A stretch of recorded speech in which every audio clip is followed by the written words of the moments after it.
오늘은 질문을 해 나가면서 설교를 하도록 하겠습니다.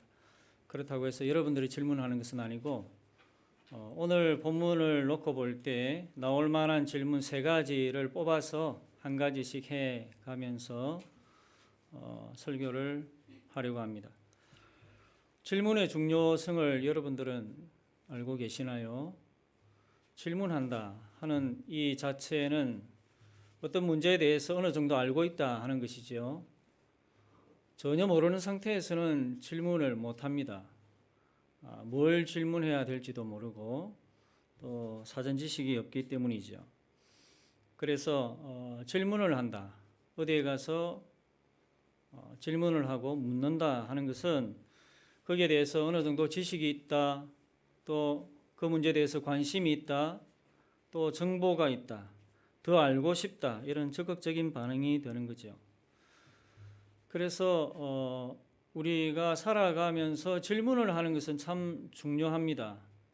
설교를 듣다가도 내적으로 한번 질문을 자꾸 해보세요. 성경을 읽다가도 또 하루를 살아가는 자기 자신에 대해서도 한번 질문을 해보세요. 너 지금 뭐 하고 있니?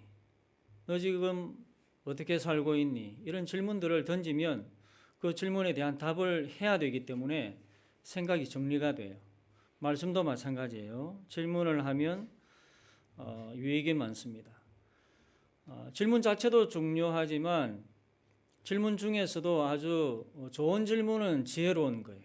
또 지혜로운 질문은 우리에게 아주 좋은 깨달음을 갖다 주기도 하지요. 유대인들은 아이들을 아침에 유치원이나 학교에 보낼 때 잘 갔다 오너라 그렇게 인사하지 않고 오늘 선생님한테 좋은 질문 해라. 오늘 학교에 가거든 좋은 질문을 선생님께 한번 물어봐라. 그렇게 인사를 한다고 합니다. 철학자 소크라테스 아시죠? 이 사람도 이 질문을 통해서 진리에 도달할 수 있다는 말까지 했어요. 적절한 질문을 던짐으로써 그 사람을 진리의 길로 인도할 수 있다. 이것을 이제 철학적인 방법으로 삼파술이라고 하죠. 삼파가 이 임산부를 적절하게 유도해서 아이를 잘 낳게 하듯이 이 민중에게 국민에게 지혜자가 적절한 질문을 던짐으로써 진리의 길로 인도한다. 그런 이야기입니다. 그렇다고 해서 오늘 삼파술을 쓴다는 것은 아니고 오늘 본문을 일목요연하게 이해하고 또 우리에게 주는 교훈을 잘 받게 하는 방편으로 크게 세 가지 질문을 하면서 말씀을 나눠보고자 하는데 첫째 질문은 이겁니다. 도대체 고린도 교회 안에 무슨 문제가 생겼습니까? 하는 겁니다. 고린도 교회 안에 도대체 어떤 문제가 생겼습니까? 이 질문에 대한 대답은 무엇일까요? 쇼킹한 일이 생겼습니다. 엄청난 일이 생겼습니다. 하는 거예요. 성적인 문제가 크게 발생했습니다. 거룩해야 할 교회가 이 음행으로 인해서 크게 더럽혀지게 되었다. 하는 것입니다. 이것은 아주 큰 사건이죠. 그러면 구체적으로 어떤 음행이었는가? 1절에 나옵니다. 너희 중에 심지어 음행이 있다 함을 들으니 그런 음행은 이방인 중에서도 없는 것이라. 누가 그 아버지의 아내를 취하였다 하는도다. 여기에 보면 사도 바울이 심지어라는 말을 사용하고 있어요. 심지어. 너희 중에 심지어 있을 수 없는 일이 생겨났다 하는 말 아닙니까? 내가 여기에서 여러 문제들을 지금 듣고 있는데 어떻게 이런 일까지 벌어지고 있느냐? 교회 안에 심지어 어떻게 이런 일까지? 요즘 하는 말로 하면 이게 교회냐? 이런 말이 되지 않을까 싶은데 이번에 대통령 탄핵 집회하면서 사람들이 이게 나라냐? 이런 말도 막 해대던데 아주 거친 말이고 센 말인데 사도 바울이 볼 때는 지금 고린도 교회가 이런 상태라는 거예요. 이게 도대체 교회냐? 어떻게 교회에서 이런 일이 생기느냐 하는 것입니다. 이렇게까지 강경하게 말하는 이유는 이 교회 안에서 발생한 이 음행이 세상에서도 일어나지 않는, 세상에서도 찾아보기 힘든 그런 아주 악질적인 음행이었기 때문이에요. 어떤 음행이었느냐 하면 고린도 교회에 다니는 어떤 남자가 있어요. 이 젊은 남자겠죠. 이 사람이 자기 아버지하고 살던 여자를 취했다는 겁니다. 그런 걸 보니까 자기 아버지는 이미 돌아가신 것 같아요. 자기 어머니가 죽고 난 이후에 아버지가 다른 여자를 들여서 같이 살았는데 그 여자를 어머니라 불렀는지 어떻게 불렀는지는 모르겠지만 아버지가 돌아가시고 난 후에 그 여자를 자기 여자로 삼았다는 거예요. 이 두 사람이 어떻게 이렇게 가까워지고 또 동거까지 하게 됐는지는 자세한 내용은 우리가 잘 모르지만 분명한 것은 이 사람이 하지 말아야 할 짓을 했고 넘어가지 말아야 할 선을 넘었다 하는 거예요. 이런 내용을 사도 바울이 지금 에베소 교회에 있다가 이 소식을 듣고 크게 분개하고 있는 것이죠. 어찌 이런 일까지 교회 안에서 생기느냐? 여러분, 이런 일이 그때만 있었던 게 아니에요. 지금도 이런 비슷한 일들이 교회 안에 많이 생깁니다. 음행에 관련된 일들이 비일비재해요. 교회 안에. 큰 교회는 큰 교회대로, 또 작은 교회는 작은 교회대로. 작은 교회라고 안 일어나는 법 없습니다.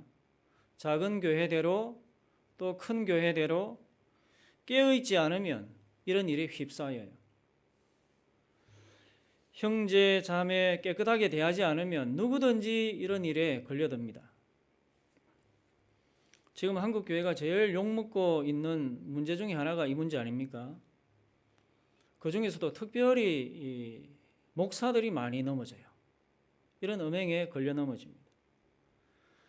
목사라는 위치가 그렇기도 하고 또 마음이 착했은지 순진했은지 아니면은 음흉했은지는 모르겠지만은 많이 넘어지고 또 유혹을 많이 당해요. 또 영적으로 마귀가 아주 맹공격을 하는 것 같아요. 시대 자체가 그러니까. 또 목사 자신들도 철저하게 자신을 잘 단속하지 않습니다. 분위기가 그런 것 같아요. 일반적으로. 그래서 아차하는 순간에 자기도 모르게 넘어지는 겁니다. 요즘 음란한 일들이 교회뿐만 아니라 세상에서도 얼마나 많이 일어나고 있습니까? 회식이다, 또 여행이다, 또 대학교에 들어가면 MT다, 또 교회에서 가는 수련회다. 이렇게 하면서 어울려 다니다가 세상 사람들은 한 잔 먹고 두 잔 먹고 또 2차 가고 3차 가고 그렇게 가다 보면 돌이킬 수 없는 일들이 벌어지고 있다.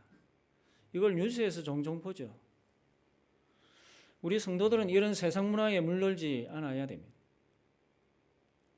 그렇다고 완전히 그런 사회 모임에서 빠질 수는 없겠죠. 하지만 그런 모임에 가더라도 얼마든지 자기를 지킬 수 있습니다. 문제는 자기가 먼저 정신을 놓기 때문에 넘어지는 거예요. 자기가 먼저 정신을 놓아요. 자기만 정신 바짝 차리고 있으면 아무도 업어가지 못합니다. 우리도 조심해야 돼요. 교회 안에서뿐만 아니라 교회 밖에서도 자기를 잘 단속하고 또 남녀 간의 예의를 잘 지켜야 됩니다. 적정한 선을 유지하고 서로를 깨끗한 마음으로 대할 줄 알아야 됩니다. 그러면 마귀도 틈을 타지 못합니다. 마귀도 수작을 부리지 못해요. 그래서 하나님 앞에서 자신을 정결하게 지킬 수 있는 것이죠. 우리는 이 말씀을 기억해야 됩니다. 고린도전서 6장을 한번 봅시다. 고린도전서 6장 18절에서 20절입니다. 같이 읽어봅시다. 시작. 음행을 피하라. 사람이 범하는 죄마다 몸 밖에 있거니와 음행하는 자는 자기 몸의 죄를 범하느니라.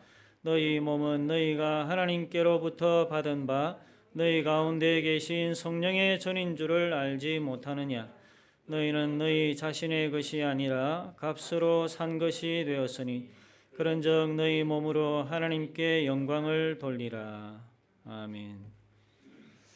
그래서 우리는 음행을 피하고 우리의 깨끗한 몸으로 하나님께 영광 돌리게 되기를 바랍니다. 두 번째 질문이 있어요. 두 번째 질문은 그러면은 그 문제에 대해서, 그 음행의 문제에 대해서 고린도 교회가 어떻게 했습니까? 하는 거예요. 그 대단한 음행의 문제에 대해서 고린도 교회가 어떻게 손을 썼습니까? 처리했습니까? 하는 질문이죠. 어떻게 했을까요? 잘 처리했을까요? 교회가 불러서 당신 이게 도대체 무슨 일이요? 이렇게 물어보든지, 성도가 어떻게 이런 일을 할 수가 있어? 하고 책망하고 벌이라도 주었을까요? 고린도 교회가? 아니면은 뭐 경찰에 신고라도 했을까요? 대답은 아무것도 하지 않았다는 거예요. 교회가 아무것도 하지 않았다. 그냥 보고만 있었다 하는 것입니다. 그냥 남의 일 보듯이 보고 있었다. 아주 잘한 일이죠. 형제 사랑이 넘치는 교회 같죠? 아닙니다. 사도 바울은 교회가 아무 조치도 취하지 않았다. 이런 일에 대해서 이 소식을 듣고 노발대발합니다. 2절에 보면 그리하고도 너희가 오히려 교만하여져서 어찌하여 통한이 여기지 아니하고 그 일 행한 자를 너희 중에서 쫓아내지 아니하였느냐. 어찌하여 통한이 여기지 아니하느냐. 지금 통탄스러운 일이 벌어졌는데 어떻게 통탄스럽게 여기지 않느냐. 그 일 행한 자를 어찌 쫓아내지 않느냐. 교회에서 아주 강경하게 말합니다. 교회에서 쫓아내라는 말을 해요. 교회에서 쫓아내라. 그런 사람은 교회 안에 그냥 둘 수가 없다는 말이죠. 그런데도 고린도 교회 성도들은 그 사람을 보면서 소닥 쳐다보듯이 또 아마 이런 말을 서로 하지 않았을까, 이런 생각을 제가 개인적으로 해보는데, 우리가 뭐 어떻게 할 수 있겠나? 저 사람 사생활 아닌가? 사생활인데 우리가 뭐 어떻게 이래저래 간섭할 수 있겠나? 그냥 모른 척 해주자. 이런 이야기도 하지 않았을까? 우리 한국 사람 같으면 그런 이야기가 많이 있을 것 같은데. 제가 옛날에 섬기던 교회에서 이런 비슷한 일이 일어났을 때 성도들이 바로 이 이야기를 했어요. 목사님 사생활 아닌가? 목사님이 여자를 만나든 남자를 만나든 뭐 포르노를 보든 그 목사님 사생활 아닌가? 목사님도 사생활이 있을까요? 맞습니까? 여러분들 생각은 어때요? 이게 목사님 사생활이라고 그냥 방관하고 넘어갈 수 있는 문제입니까? 이번에 세월호 7시간 이야기까지 나오면서 그 시간에 무엇을 했을까? 주사를 맞았을까? 머리를 했을까? 성형 시술을 했을까? 이제는 뭐 요가까지 했을까? 이런 이야기까지 나오는데 어떤 사람들은 이런 이야기를 합니다. 그것은 대통령 사생활 아니가? 대통령도 여자이기 때문에 말 못할 사정이, 사생활이 있을 것 아닌가? 이걸 마음이 넓다고 해야 될지 천지분간을 못한다고 해야 될지 잘 모르겠습니다. 우리가 알다시피 대통령은 사생활이 없어요. 그러니까 시간마다 비서관들이 일지에 다 기록하지 않습니까? 몇 시부터 몇 시까지 뭘 했다, 누구를 만났다, 어디에 갔다 왔다, 이걸 다 기록해요. 그리고 어디 외국에 출장 가면 대통령이 보는 대변까지 다 받아온다고 합니다. 뭐 옛날에는 그런 일이 있었지만 지금도 그런 일이 있는지는 모르겠는데 아무튼 이번에 그런 이야기를 하더라고요. 대변까지 다 받아온대요. 왜냐하면 외국 사람들이, 이 첩보원들이 대변을 보면 그 나라의 대통령이 무슨 병을 앓고 있는지, 또 지금 몸의 상태가 어떤지 이걸 알 수 있기 때문에 이게 1급 국가 비밀이기 때문에 용병까지 다 챙겨온다는 거예요. 그러니까 사생활이 없다는 말이죠. 사생활이 없다는 말이에요. 화장실까지 들어간다는데. 대통령은 취임하는 그날부터 이임하는 그날까지 하루 24시간 내내 공적인 생활이죠. 물론 그렇다고 해서 하나부터 열까지 다 드러내놓고 볼 것 안 볼 것 다 보여주면서 살아야 된다. 그런 말은 아니죠. 이렇게는 사람이 살 수가 없어요. 하지만 기본적으로 공적인 임무를 띠고 사회적으로 또 국가적으로 혹은 교회적으로 공인이 된 사람은 자기의 사생활을 혹 있다 하더라도 그걸 앞세우면 안 되는 거예요. 공적인 일을 위해서 사생활을 포기할 수 있어야 되죠. 자기 사생활 한다고 공적인 일을 게을리하면 그 사람이 그 자리에 있을 이유가 없는 겁니다. 그런데 여러분, 대통령만이 공인이 아니에요. 목사만 공인이 아닙니다. 여러분들도 다 공인이에요. 어떤 면에서 그럴까요? 여러분들도 어떤 면에서 공인이 될까? 영적으로 그렇다는 겁니다. 영적으로. 하나님께서 수많은 사람들 가운데서 여러분들을 하나님 나라의 백성으로 공인으로 선택하셨어요. 그래서 여러분들 지금 안 보고 있는 것 같지만 다 쳐다보고 있습니다. 하늘에서는 하나님이 보고 계세요. 천사들이 보고 있습니다. 또 이 땅에서는 누가 봅니까? 가족들이 지켜봐요. 친구들도 보고 있고 친척들도 지켜봅니다.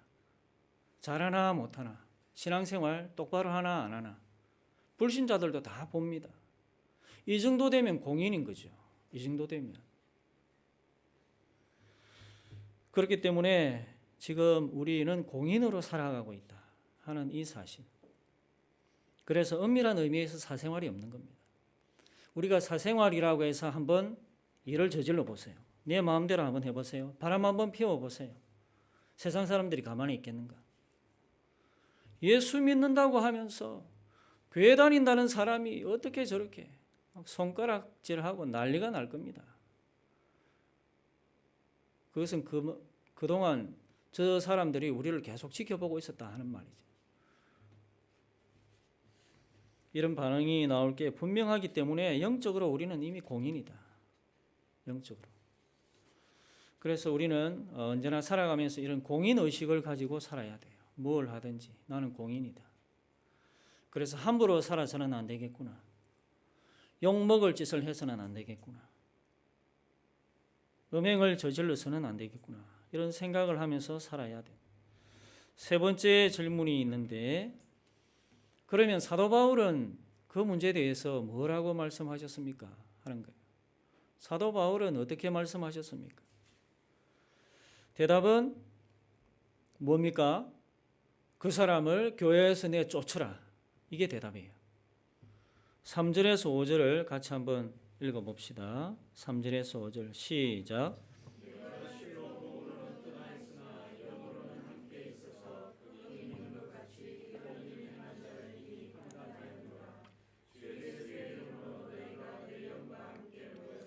우리 주 예수의 능력으로 이런 자를 사단에게 내주었으니 이는 육신은 멸하고 영은 주 예수의 날에 구원을 받게 하려 함이라. 아멘. 이렇게 말하죠. 내가 몸으로는 너희로부터 떠나 있지만은 영으로는 너희와 함께 있어서 이 사람을 이미 판단했다고 합니다. 뭘 판단했을까요? 그 사람을 어떻게 처리해야 될 것을 이미 마음에 결정했다 이 말입니다. 그 결정이 뭔가 하면 이 사람을 사탄에게 내주는 거예요. 사탄에게 그 사람을 내던지는 것. 이걸 결정했다는 거예요. 사탄에게 내준다 하는 이 말은 사탄의 영향력 아래에서 살아가게 만든다 하는 말입니다. 이것은 다른 말로 교회에서 내쫓는 것을 말하고 출교를 시키는 것이죠. 하나님의 은혜가 지배하는 교회에서 마귀가 지배하는 세상으로 쫓아내는 것, 몰아내는 것입니다. 13절 마지막에도 다시 한번 이 사실을 못 받고 있어요. 이 악한 사람은 너희 중에서 내쫓으라. 내쫓는 이유가 뭘까? 그냥 나쁜 짓 했기 때문에? 더러워서? 또 미워서? 그런 것만은 아니에요. 그 사람을 교회 안에 그대로 내버려 두면 다른 사람이 오염이 됩니다. 이 영적인 일은 이 파급 효과가 아주 커요. 그 음행을 저지른 사람이 교회 안에 계속 있고 다니면 다른 사람들도 본을 본다니까요. 저런 일을 해도 큰 문제 안 되는구나 해가지고 자기도 유혹을 받습니다. 그래서 적은 누룩이 온 등이에 퍼지듯이 그렇게 죄가 교회 안에 퍼질 수 있기 때문에 이 사람을 내쫓는 것. 그리고 이게 다가 아니에요. 이것보다 더 중요한 이유가 있는데 그것은 그 사람을 진정으로 살리기 위해서요. 그 사람을 진정으로 위하는 마음에서 그렇게 내쫓는 겁니다. 사도 바울이 잔인하고 정도 없고 그래서 내쫓으라는 말이 아닙니다. 진정으로 살리기 위해서. 이 말이 5절에 있죠. 육신은 멸하고 영은 주 예수의 날에 구원을 받게 하려 함이라. 교회 바깥으로 내쫓으면 이 사람은 회개하게 될 겁니다. 이 사람이 진정으로 예수님을 믿는 사람이라면 반드시 회개하게 되어 있어요. 왜냐하면 하나님이 택한 사람은 스스로 회개할 수 있도록 하나님이 회개의 영을 그 사람에게 부어주시거든요. 하나님이 택한 자라고 해서 처음부터 끝까지 예수 믿을 때부터 죽을 때까지 초지일관 신앙생활 잘하는 게 아닙니다. 택한 자라도 일시적으로는 큰 죄에 빠질 수가 있어요. 이런 죄까지 지을 수도 있습니다. 유혹이 되면 어떻게 저런 짓까지 할 수 있을까 할 정도로 극악한 죄도 택한 자가 큰 유혹을 받으면 저지를 수가 있어요. 하지만 택한 자는 반드시 돌아오게 된다는 것. 탕자가 아버지께로 돌아오듯이 그렇게 반드시 돌아와요. 왜냐하면 성령께서 그 마음에 계시거든요. 또 하나님 아버지께서 그 사람 마음에 회개할 수 있도록 회개의 영을 부어주십니다. 그리고 또 예수님은 하나님 아버지 옆에서 그 사람을 위해서 하늘에서 기도하고 계시죠. 그래서 이런 삼위 하나님의 역사가 택한 사람에게는 반드시 있기 때문에 그 사람은 회개하고 돌아오게 되어 있어요. 그런데 교회 바깥으로 쫓겨난 그 사람이 회개도 안 한다. 꼼짝도 안 한다. 그러면은 그 사람은 택한 사람이 아닌 거예요. 또 처음부터 예수 믿은 사람도 아니었고 그냥 종교인으로 교회에 왔다 갔다 했을 뿐이에요. 그래서 음행을 저지른 그 사람을 교회에서 내쫓으라 하는 가장 큰 이유, 그 이유는 바로 그 사람의 몸은 교회 바깥으로 내던져지지만 그 영혼은 회개하고 새롭게 되어서 그 사람이 예수님을 믿을 때 하나님으로부터 처음 약속받았던 것, 천국에 가는 것, 그것만이라도 하나님으로부터 받을 수 있도록 교회가 은혜를 베풀어 주는 거예요. 여러분, 우리는 음행을 피해야 됩니다. 음란의 바람이 불어요. 또 음란의 유혹이 심하게 일어나는 시대입니다. 이런 시대에 우리는 거룩한 믿음을 지켜나가야 하겠습니다. 이번 한 주간도 주님과 동행하며 거룩한 믿음으로 살아가는 우리 모두가 되기를 주님의 이름으로 축원합니다.